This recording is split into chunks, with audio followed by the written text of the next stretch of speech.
오늘 본문은 우리의 삶과 신앙생활에서 인간관계가 얼마나 큰 영향을 끼치는지를 보여주고 또 말씀하시는 예수님의 가르침이에요. 행복한 삶과 신앙생활을 위해서 인간관계를 이롭게 해야 된다 하는 원리를 얘기하고 있는 본문이라고 봐도 무방합니다. 좋은 인간관계는 우리의 삶과 신앙생활을 풍성하게 해요.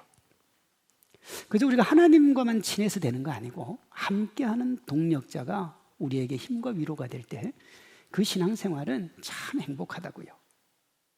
반대로 인간관계가 나쁘면, 인간관계가 좋지 않으면 우리의 삶과 신앙생활이 피폐해지는 거예요. 인간관계로 인한 삶과 신앙의 풍성함과 피폐함의 중심에 뭐가 있느냐? 자기 옳음으로 다른 사람을 판단하는 들보가 있습니다. 그럼 이렇게 물어볼 수 있어요. 목사님, 오늘 본문에 보면 비판하지 말라고 했으니까 비판이 핵심이 아니겠습니까? 그렇게 얘기할 수 있는데요. 비판보다 더 선행하는 게 뭐냐면 들보예요. 왜? 들보가 뭘 만들어요? 비판을 만드는 거예요. 오늘 본문 3절, 4절, 5절에 보면 들보를 빼라, 들보를 깨달으라, 그 얘기를 계속합니다. 들보가요, 하지 말아야 하고 받지 말아야 될 비판의 원인이 되기 때문에 그래요. 그러니 들보를 깨닫고 빼면 비판하지도 않고 비판받지도 않습니다. 제가 이렇게만 얘기하면 조금 문제가 돼요. 왜냐하면 1절은 비판하지도 말고 비판받지도 말라고 하지만 2절에서 5절이 핵심은 뭐냐 그러면 너희가 좋은 비판을 하라는 거거든요. 5절입니다. 먼저 내 눈 속에 있는 들보를 빼어라. 그 후에야 밝히 보고 형제의 눈 속에 있는 티를 빼리라. 목사님, 도대체 무슨 말이에요? 비판을 하란 말이에요? 하지 말라는 말이에요? 이 비판으로 번역된 본문의 원어가 크리노인데요, 이 크리노에 이 모순을 해결할 단서가 나와요. 크리노는 긍정적인 의미의 합리적 판단인 비판과 부정적 의미의 주관적 판단인 비난, 둘 다의 뜻을 가지고 있어요. 크리노가요. 자, 다시 할게요. 긍정적인 의미의 합리적 판단을 비판이라 그럽니다. 그러니까 비판이 나쁜 건 아니에요. 뭐가 나쁘냐? 부정적 의미의 주관적 판단인 비난이 나쁜 겁니다. 비난이요. 비판의 뜻이 이래요. 어떤 사람이나 현상이 옳고 그름을 판단해서 밝히거나 잘못된 것을 지적하는 것. 그리고 이런 비판은 괜찮은 거예요. 옳고 그름을 가리는 거니까. 비난은 타인의 잘못이나 결점을 책잡아서 나쁘게 말하는 게 비난이에요. 그러니 비판은 이 사태를 더 해결을 하고 좋게 만들자는 게 비판이고요. 비난은 뭐예요? 사건에는 관심이 없어요. 저 사람을 어떻게 내가 좀 해를 먹여야지 하는 게 비난이거든요. 이렇게 보면 1절에 비판하지 말라 하는 말은 비난으로 상대방을 정죄하지 말라, 그렇게 되는 거예요. 그리고 3절에서 5절에 형제의 티를 빼라는 말은 권면으로 상대방을 세우라는 말이 되는 거예요. 상대방을 힘들게 하는 건강하지 않은 비판인 비난은 우리의 삶을 힘들게 만들어요. 반대로 상대방을 세우는 건강한 비판인 권면은 우리의 삶을 풍성하게 만듭니다. 건강한 비판인 권면과 건강하지 않은 비판인 이 비난을 가르는 게 뭐냐? 그게 들보인 거예요, 들보. 이 들보가 문제가 된다고요. 그러니 어떻게 해야 되느냐 그러면 누구라도 관계에 문제를 일으키는 들보를 찾고 들보를 빼야 돼요. 2절에서 5절에 보면 우리에게 있는 들보 빼는 방법이 나와요. 제가 3가지로 살펴보겠습니다. 자신에게 있는 들보를 빼는 첫 번째 방법이 뭐냐? 자기를 돌아보는 거예요. 자기 성찰이요. 세상에서 상당히 힘든 것 중 하나가 뭐냐? 스스로 자기를 돌아보고 성찰하고 고치는 겁니다. 이게 얼마나 힘드냐 그러면 오죽하면 인류 초의 전쟁이면서 아직까지 지속되고 있는 전쟁을 뭐라 그래요? 자기와의 싸움이라고 그래요. 그런데 하와가 자기와의 싸움에서 져서 타락이 온 겁니다. 다른 전쟁은 다 시작을 하면 끝이 있는데 이 자기와의 싸움은 태초부터 지금까지 끝이 없어요. 예수님이 뭐라고 하셨느냐 그러면 누구든지 나를 따라오려면 어떻게 하라고요? 자기를 부인하고 자기와의 싸움에서 이기라는 뜻이에요. 그만큼 자기 성찰이 어렵다는 겁니다. 어려우니까 어떠냐? 사람들이요, 자기와 싸우는 것을 방치를 해요. 회피한다고요. 이렇게 각자가 자기를 돌아보지 않으면 문제가 생기면 사람들은 어떻게 하느냐면 반드시 희생양을 찾아요. 왜? 나는 책임을 지기 싫으니까. 희생양을 찾아서 책임을 돌려요. 그러면 문제가 문제를 낳아가지고 엉망진창이 되는 겁니다. 문제 있는 가정의 특징이 뭐냐 그러면 남 탓이에요. 분명히 누군가가 더 크게 잘못을 했을 겁니다. 그럼 잘못한 게 들보고 덜 잘못한 게 티니까 주님이 들보를 보라 그랬는데 들보는 안 봐요. 그리고는 어떻게 하느냐? 배우자 서로가 상대방이 더 크게 잘못했다고 비난을 해요. 부모는 자녀가 문제라고 하고 자녀는 부모 탓을 합니다. 교회도 마찬가지입니다. 교회 문제가 딱 터지면 내 탓이요가 아니라 네 탓이요 합니다. 다 네가 잘못했어요. 잘한 건 다 자기가 했고 못한 건 다 상대방 잘못이에요. 우리 사회도 그렇습니다. 서로 상대방을 탓하는 거예요. 그 결과가 뭐냐? 오늘날의 극심한 혼란이에요. 아무도 책임 안 져요. 다 네 잘못이에요. 분명히 문제를 해결하기 위해서 그렇게 할 텐데 왜 문제가 자꾸 커질까요? 그것은 자기를 돌아보지 않아서 그래요. 오늘 보면 3절 4절은 이렇게 말합니다. 어찌하여 형제의 눈 속에 있는 티는 보고 내 눈 속에 있는 들보는 깨닫지 못하느냐. 보라, 내 눈 속에 들보가 있는데 어찌하여 형제에게 말하기를 나로 내 눈 속에 있는 티를 빼게 하라 하겠느냐. 하겠느냐 말이 무슨 말이에요? 그래 하면 안 된다 이 말이잖아요.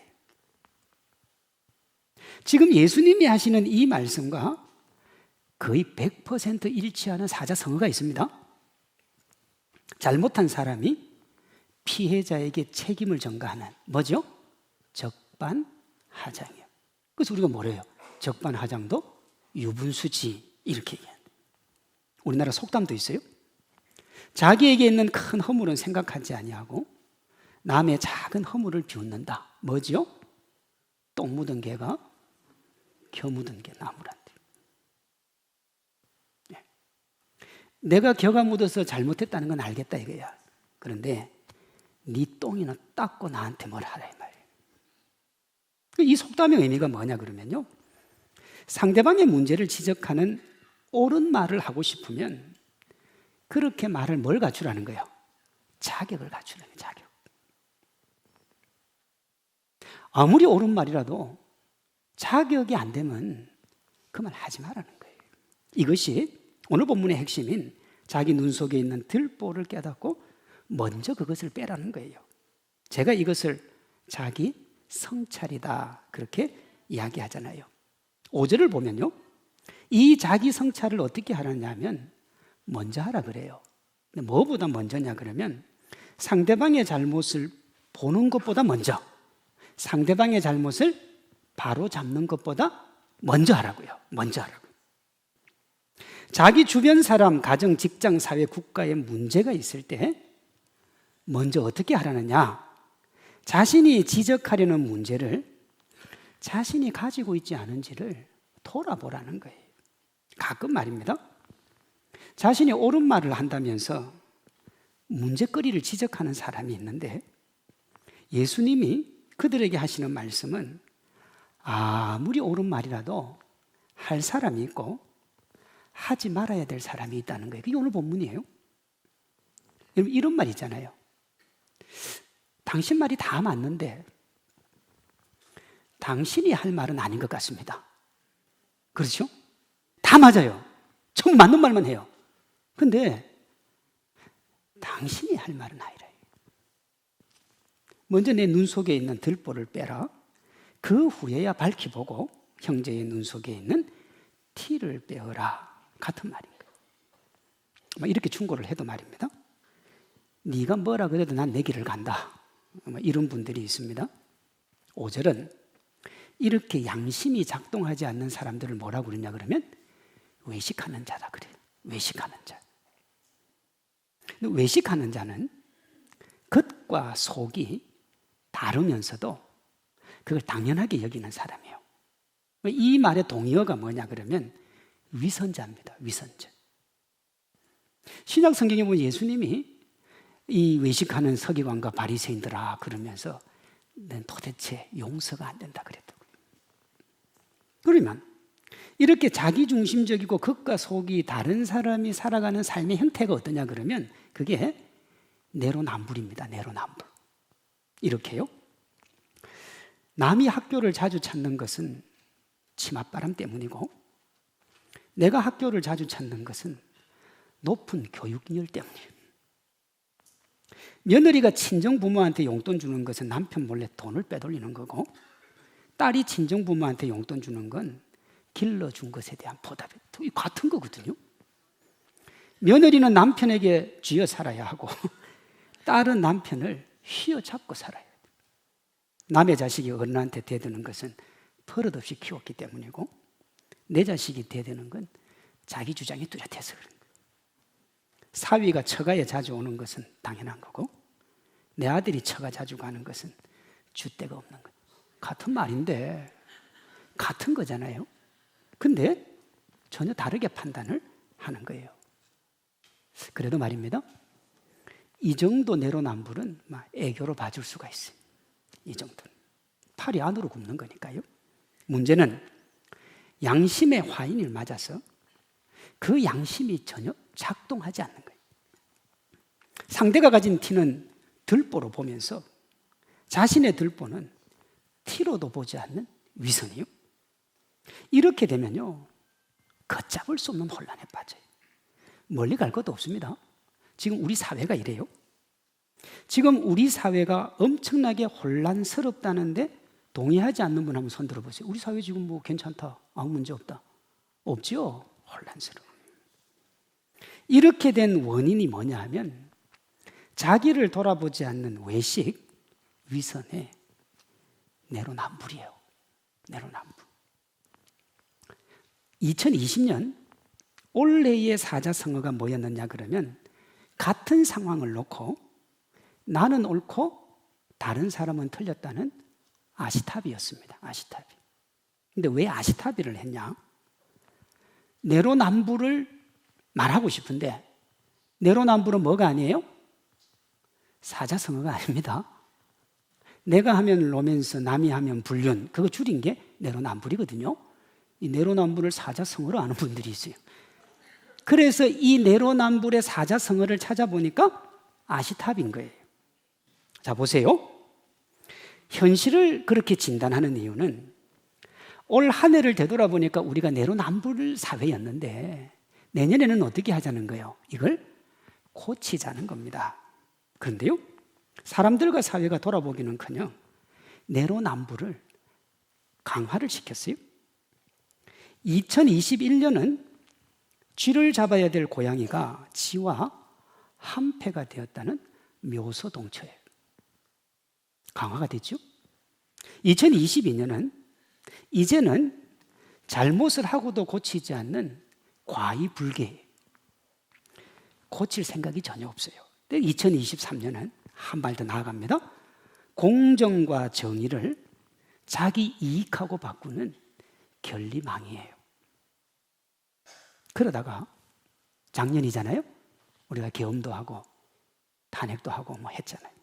2024년이 뭐냐 그러면 권력을 부리며 함부로 날뛴다는 도량발호로 정점을 찍은 거예요. 그런데 2020년에 이미 경고장이 나왔습니다. 내로남불 하지 말라고. 근데 기등으로도 안 들은 거예요. 안 들으니까 어떻게 해요? 자꾸 내로남불이 강화되다 보니까 너는 못했고 나는 잘했고. 그러다가 지금 우리 사회가 이렇게 된 겁니다. 이 엄청난 혼란의 시작이 자신의 들보에는 관대하고 타인의 티를 문제 삼은 내로남불인 거예요. 완전히 상충하는 말을 스스럼없이 하는 사람, 함부로 비판하는 사람, 자기를 드러내는 사람, 자꾸 목소리 큰 사람, 걸핏하면 정의를 외치는 사람이 자기 성찰이 없는 위선자일 확률이 높아요. 세상이 그렇고 주변이 그러니까 세상에서는 그렇게 살아도 문제 없을지 몰라요. 다 끼리끼리 노니까 같은 그런 사람들만 있으니까 이렇게 살아도 된다고 생각할지도 몰라요. 그런데요, 예수님이 그렇게 사는 걸 문제 삼으세요. 마태복음 18장 7절에요. 실족하게 하는 일이 없을 수는 없으나, 없을 수는 없다 그랬어요. 그러나 실족하게 하는 그 사람에게는 화가 있도다 그랬어요. 근데 그 앞절인 6절에 보면 어떻게 되어 있느냐 그러면, 다른 사람을 실족게 하는 자는 연자 맷돌을 목에 메고 바다에 빠뜨려지는 게 낫다 그랬어요. 예수님은 우리에게 자기 옳음을 고집하며 타인을 함부로 대하는 외식과 위선으로 내로남불에 사는 삶을 사는 사람을 뭐라고 그랬냐면 상종하지 말라고 그래요. 오늘 보면 6절을 보세요. 거룩한 것을 개에게 주지 말며 너희 진주를 돼지 앞에 던지지 마라. 외식하는 사람을 뭐라고 한 거예요? 개, 돼지라 그런 거예요. 누가요? 예수님이요. 절대 하지 말라는 거예요. 내로남불하면 누구라도 이렇게 된다는 거예요. 어떻게 하면 예수님께도 사랑받고 사람들과도 좋은 관계를 맺어서 행복한 삶, 행복한 신앙생활을 할 수 있을까? 가장 먼저 해야 되고 반드시 해야 되는 게 뭐냐 하면 자기 성찰로 자기 문제인 들보를 빼내는 거예요. 5절입니다. 먼저 내 눈 속에서 들보를 빼어라. 그 후에야 밝혀보고 형제의 눈 속에서 티를 빼리라. 적지 않은 사람들이 문제를 만나면 야, 이 문제가 정말 문제다 그러는데 실제는 문제가 아니고요. 문제의 근원인 문제를 판단하는 들보가 문제예요. 들보를 그대로 두면 문제는 말입니다, 계속 커져요. 문제가 있는데 어떤 사람에게 가지고 가면 그 문제가 없어지는 경우가 있어요. 그런데요, 별것도 아닌 걸 던져줬는데 이걸 눈덩이처럼 불리는 사람이 있습니다. 뭐가 그렇게 하는 거예요? 문제가요? 아니에요. 들보가요. 그 문제를 바라보는 들보가요. 그러니 멈춰 세우는 길은 뭐냐 하면 자기 성찰로 자기에게 있는 들보를 보고 그 들보를 빼내는 거예요. 다른 사람을 보기 전에 먼저 자기를 봐야 된다고요. 우리가 타인을 비난할 때 손가락질을 하잖아요. 아, 저거 못 쓸 사람이야. 그렇게 한단 말이에요. 그때 손가락 하나 둘은 상대방을 향하지만 셋은 자기를 향합니다. 제가 글을 보니까 하나는 상대방을 향하지만 네 개는 자기를 향합니다. 내가 한마디 해봐도 네 개는 나를 향하지 않아요. 한번 해봐요. 자, 손가락 들고 한번 비난해보라니까. 어떻게 해요? 손가락 몇 개 갑니까? 물론 네 개가 나 쪽으로 오는 뭐 이렇게 하는 사람도 있을 수 있는데 그건 좀 그렇고 보통 두 개가 가요. 세 개가 나한테로 와요. 나한테로. 아니, 목사님, 저는 이렇게 하는데요. 이렇게 하는 거는 상대방을 존중할 때 이렇게 하지 비난할 때 이렇게 안 합니다. 뭐 비난을 이렇게 합니까? 안 하잖아요. 이렇게. 제가 조금 문제 있는 해석일 수 있습니다만은 아마 하나님이 여기에도 우리가 다른 사람 함부로 하지 말고 자기 먼저 돌아보라 하는 의미가 숨겨져 있지는 않은가, 제 나름대로 한번 생각을 해봤어요. 문제가 생기면 어떻게 해야 되느냐? 문제와 다른 사람을 보기 전에 먼저 자기를 돌아보고 또 돌아보고 또 돌아봐야 돼요. 그래야 분열, 미움, 시기, 남 탓이 사라지는 거예요. 왜? 내 탓이 더 크니까요. 내 책임이 더 많으니까요. 우리 삶에 있는 어떤 문제라도 해결하는 출발이 뭐냐? 자기 성찰입니다. 비난을 멈추는 출발도 자기 성찰이에요. 한번 따라하겠습니다. 내 탓이요. 다시요. 내 탓이요. 여러분, 이렇게 나와 관계를 맺고 있는 사람에게 내 탓이요라고 했을 때 상대방이 아니에요, 제 탓이에요, 그러면 함께 해도 좋을 사람이에요. 그런데 내 탓이요 그랬는데 맞아요. 당신 탓이에요. 만약에 이러면 관계 단절을 진지하게 고민하십시오.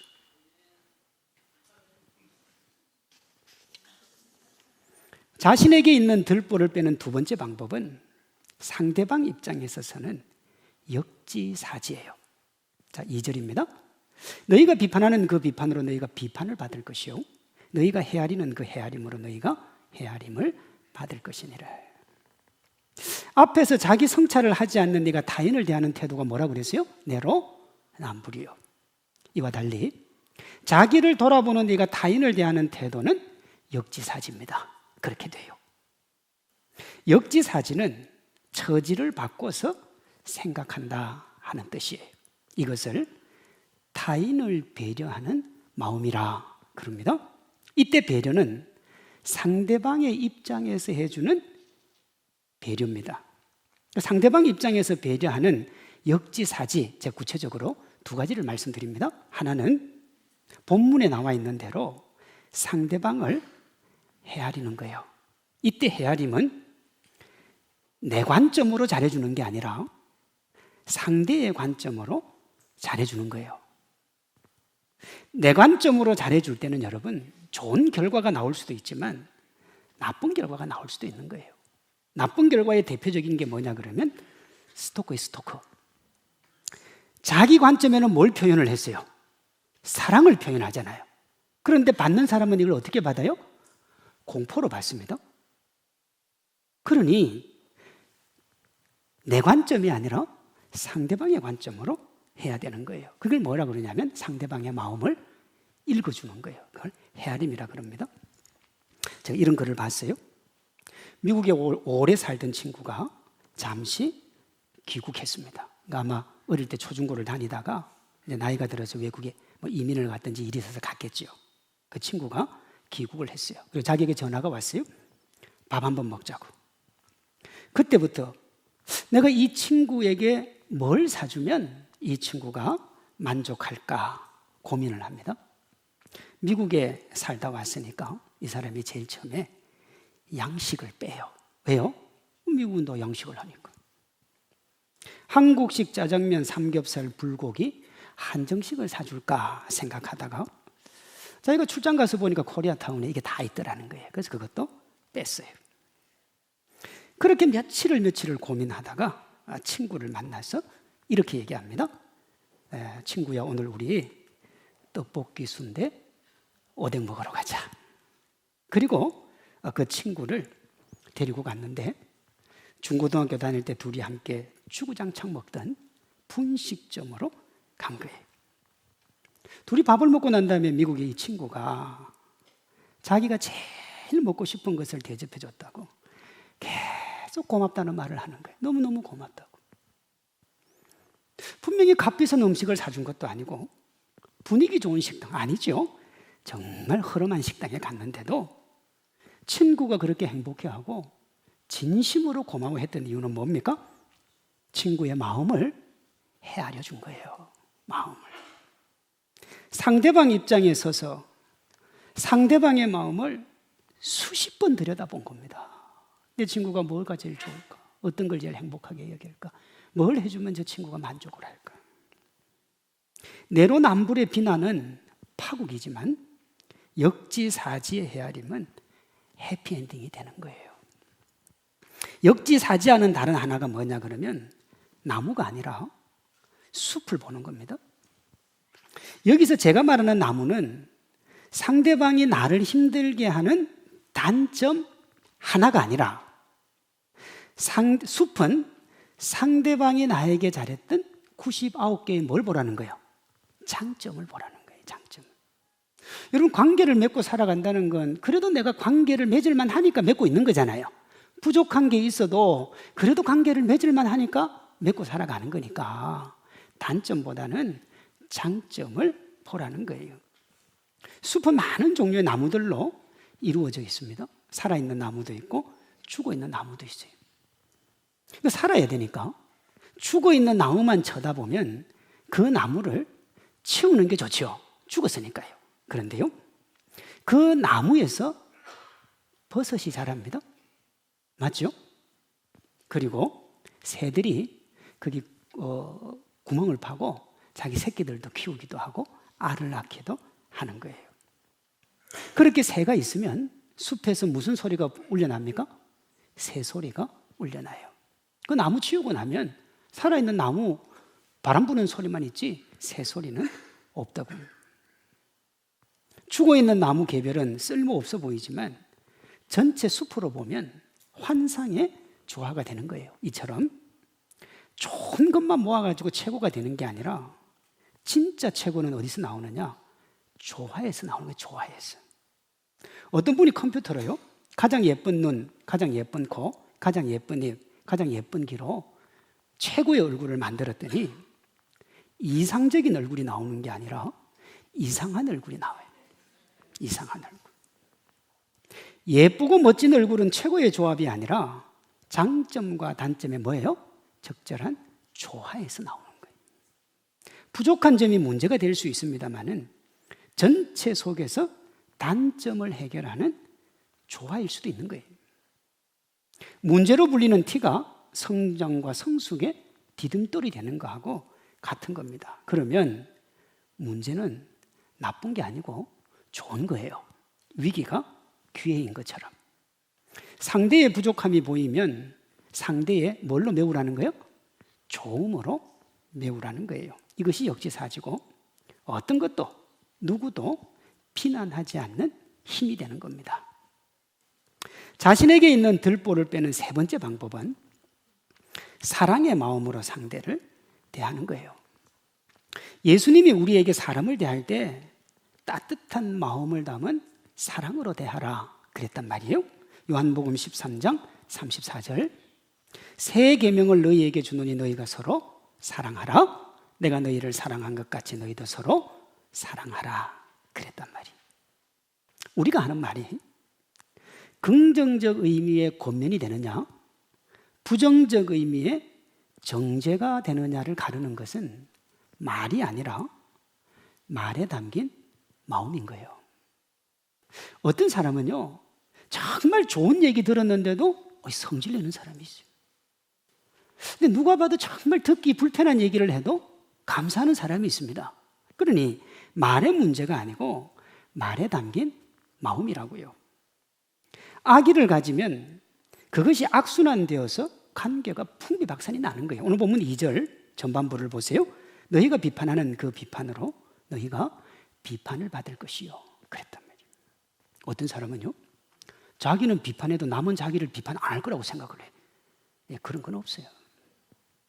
반대로요 선의를 가지면 그것이 선순환이 되어서 관계가 좋아지는 거예요. 2절 후반절입니다. 너희가 헤아리는 그 헤아림으로 너희가 헤아림을 받을 것이니라.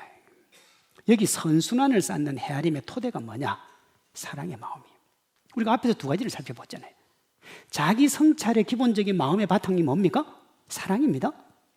역지사지의 기본도 뭡니까? 사랑입니다. 사랑이에요. 크리스찬이 가져야 되는 마음은 상대를 안고 보듬는 사랑의 마음이죠. 이 사랑이 없으면 어떻게 되느냐 하면 삶이 메말라요. 근데 메마른데 자기 삶만 메마르면 되는데 다른 사람이 더 힘들어져요. 왜 그러죠? 자꾸 남 탓을 하니까요.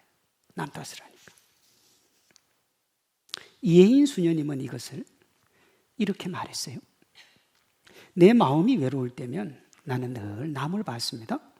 남이 나를 버리는 줄 알았기 때문입니다. 그러나 이제 보니 내가 외롭고 허전한 것은 남 때문이 아니라 내 속에 사랑이 없었기 때문에. 내 마음에 불평이 쌓일 때면 나는 늘 남을 봤습니다. 남이 나를 불만스럽게 하는 줄 알았기 때문에. 그러나 이제 보니 나에게 쌓이는 불평과 불만은 남 때문이 아니라 내 속에 뭐가 없기 때문에요? 사랑이 없기 때문에. 내 마음에 기쁨이 없을 때면 나는 늘 남을 봤습니다. 남이 내 기쁨을 빼앗아가는 줄 알았기 때문에. 그러나 이제 보니 나에게 기쁨과 평화가 없는 것은 남 때문이 아니라 내 속에 사랑이 없었기 때문에. 내 마음에서 희망이 사라질 때면 나는 늘 남을 봤습니다. 남이 나를 낙심시킨 줄 알았기 때문에. 그러나 이제 보니 내가 낙심하고 좌절하는 건 남 때문이 아니라 내 속에 사랑이 없었기 때문에. 나에게 일어나는 모든 부정적인 일들이 남 때문이 아니라 내 마음에 사랑이 없기 때문이라는 것을 알게 된 오늘, 나는 내 마음밭에 사랑이라는 이름의 씨앗 하나를 떨어뜨려 봅니다. 이 씨앗이 떨어져야 남 탓이 사라지는 거예요. 남 탓 안 하려고 한다고 해서 남 탓이 안 되는 게 아니고, 이 사랑의 씨앗이 있을 때 남 탓을 안 하는 거예요. 진실로 사랑하는 동안에는 여러분, 비난하지 않습니다. 사랑한다는 것은 판단, 비난, 정죄하지 않기로 작정하는 것이기 때문에 그래요.